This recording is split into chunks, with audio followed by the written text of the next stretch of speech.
Hey, I hope all is well with everybody. It's good to see you back.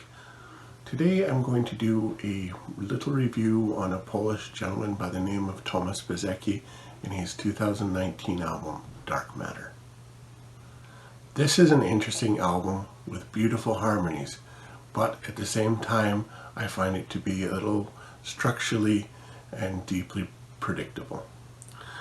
Though the skilled instrumental progressive rock it is nonetheless.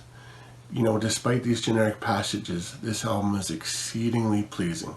The music style of Tomasz Piwecki is expressive and adds a genuine level of inventiveness into the prog rock genre. Anybody who's a fan of, say, Dream Theater, Liquid Tension Experiment, Joe Satriani, people also like Tonio McAlpine, Jordan Rudess, John Petrucci, and such maybe as a group as Animals as Leaders will find something to enjoy on this album. Sit back and enjoy my review. Thanks, guys.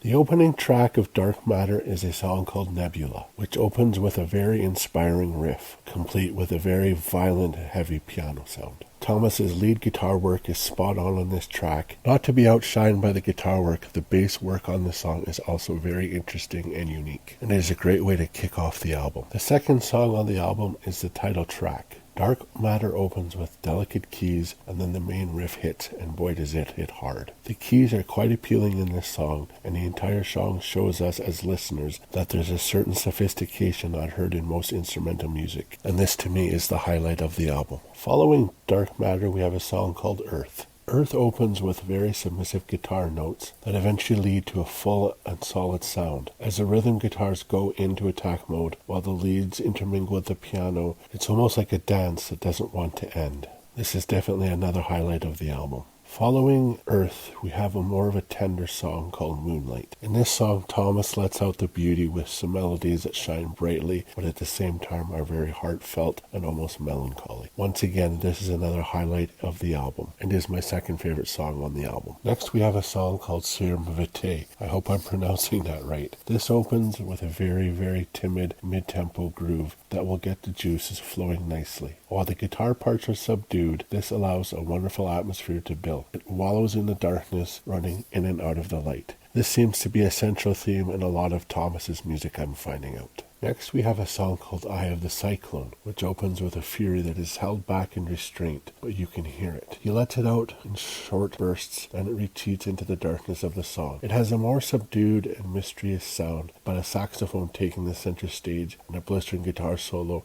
make this for another highlight of the album. Following Eye of the Cyclone, we have a song called Storm. Storm opens with a light and ambient tone, but you can feel the urgency around the corner. When the main riff hits, it hits hard, but then retreats in favor of more atmospheric sounds that favor the listener. The guitar solo in Storm is perfectly done and is very delicate, again showing how good of a guitar player Thomas is. Now we've reached the last song on the album, a song called Walls. Walls opens very slowly and cautiously, letting some ambience build with a charming piano part. When it reaches fruition, it is not overwhelmingly strong, and surprisingly some vocals come into play. The vocals to me kind of came out of nowhere. I have to admit being taken off guard by them. The music seems to work better as an instrumental, but that's just my opinion, as we all hear music differently. The interpretations he makes with his music are simply amazing. I thoroughly enjoyed Dark Matter, and I'm going to give it a rating of 89%. Thanks for your time, guys.